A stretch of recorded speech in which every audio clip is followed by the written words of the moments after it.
Hello hello hello welcome అండి. నమస్తే, నా పేరు వెంకట్. Welcome back. ఇవాళ టాపిక్ వచ్చి మానవ సంబంధాలు, హ్యూమన్ రిలేషన్స్. ఇవాళ రేపు మానవ సంబంధాలు ఎలా ఉన్నాయంటే పేపర్ మీద పెన్సిల్ రాతల్లా ఉన్నాయి. ఇష్టం ఉంటే రాసుకుని కష్టమైనప్పుడు చెరిపేసి మనకిష్టం వచ్చినట్టు రాసేలాగా. అంటే అవసరమైతే బాబాయ్ అని, అదే అవసరం తీరిన తర్వాత బాయ్ బాయ్ అని అనేలా ఉన్నాయన్నమాట. ఇంకా నా గురించి మొదలెడతానులేండి. నాలో ఉన్న క్వాలిటీ ఏంటంటే గెలిచి మనం వెనక్కి చూసుకుంటే గర్వపడేలా ఉండాలి, కానీ ఎలాగోలా గెలిచామన్న ఫీలింగ్ కాదు. అదే నా తీరు. ఈ రోజుకి నా గతం చూసుకుంటే ఐ ఫీల్ ప్రౌడ్. ఎందుకంటే గల్ఫ్లో నా కెరీర్ స్టార్ట్ అయింది మండు టెండల్లో. ప్రస్తుతం ఆసియానికి చేరులో ఉన్నాను అనుకోండి, అది వేరే విషయం. మనం ఎప్పుడు కూడా అవకాశంతో కలిపి పనిచేయాలి, కానీ ఆశతో పనిచేయకూడదండి. ఎందుకంటే అవకాశం ఎప్పుడు మన హార్డ్ వర్క్ మీద ఆధారపడి ఉంటుంది, కాబట్టి అది నీతోనే ఉంటుంది. అదే ఆశ అనుకోండి, అది ఏం చేస్తుందంటే మిమ్మల్ని ఆకాశం దాకా తీసుకెళ్ళి ఆశలు చూపించి ఆకాశం దాకా తీసుకెళ్ళి అక్కడి నుంచి మిమ్మల్ని వదిలేస్తుంది అన్నమాట. అప్పుడు ఏమవుతుందంటే మీరు ఎక్కడైతే మొదలెట్టారో పని అక్కడికే రిటర్న్ వస్తారు.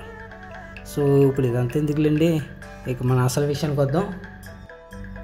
విషయం ఏంటంటే మీరు ఇప్పుడు దాకా అనుకుంటారేమో వీడు ఎక్కడో గల్ఫ్లో ఉంటున్నాడు, అందరినీ వదిలేసి దూరంగా ఉంటున్నాడు, వీడు హ్యూమన్ రిలేషన్ గురించి మాట్లాడడం ఏంటా అనుకుంటారేమో. దానికి నా ఆన్సర్ ఏంటంటే ఈ ప్రజెంట్ సిచ్యువేషన్లో అయితే మా వాళ్ళకి నా అవసరం అయితే లేదు. వాళ్ళు స్ట్రాంగ్గానే ఉన్నారు. వాళ్ళకి ఏ రోజైతే నా అవసరం ఉందనుకుంటానో ఆ క్షణం నేను వెళ్ళటానికి సిద్ధంగా ఉన్నాను. ఓకే, నేను మా వాళ్ళకి సంతోషాల్లో భాగం కాకపోవచ్చేమో, కానీ కష్టాల్లో మాత్రం సగం అవుతాను. ఇంకో విషయం ఏంటంటే మనిషి తత్వం ఎప్పుడు బయటపడుతుందంటే సంతోషాల్లో కాదండి, బాధల్లో. ఎవడైతే మీకు బాధల్లో తోడుగా ఉంటాడో వాడే నిజమైన మీ బంధువు, మిత్రుడు, ఎవరైనా సరే. ఇది నా ఒపీనియన్, జస్ట్ నా ఒపీనియన్ మాత్రమే. ఒక విషయం చెప్తాను నేను, జస్ట్ రీసెంట్గా జరిగింది. ఏంటంటే ఈ మధ్యలో సింక్ లేకుండా సొల్లు మాట్లాడే వాళ్ళు చాలామంది ఉండరులేండి.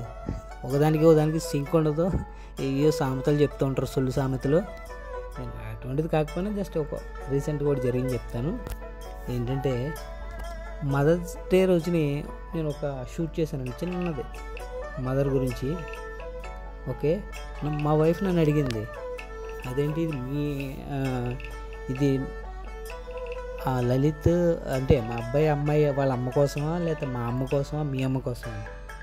దానికి నేను చెప్పింది ఏంటంటే పిల్లలు కార్డు ఇచ్చి నీకు చెప్పారు, అది చదువుకుంటూ నువ్వు మీ అమ్మకి చెప్పావు, అది నేను చదువుతూ నేను మా అమ్మకి చెప్పాను. ఇది అర్థమైన వాళ్ళకి అర్థమైనంత, అర్థం కాకున్న వాళ్ళకి అర్థం కానంత. ఓకే, నేను మీరు అనుకున్నంత మంచివాడిని కాదండి. నేను ఎలాంటి మీరు కనుక నా ఈగోని టచ్ చేశారనుకో, నేను మీ ఈగోని ఎగిరి తంతానమాట. అర్థమైందా? So don't touch my ego. ఈ వారం అంతా నాకు ఆఫీస్ బిజీ వల్ల మంచి ఎపిసోడ్ చేయలేకపోయాను.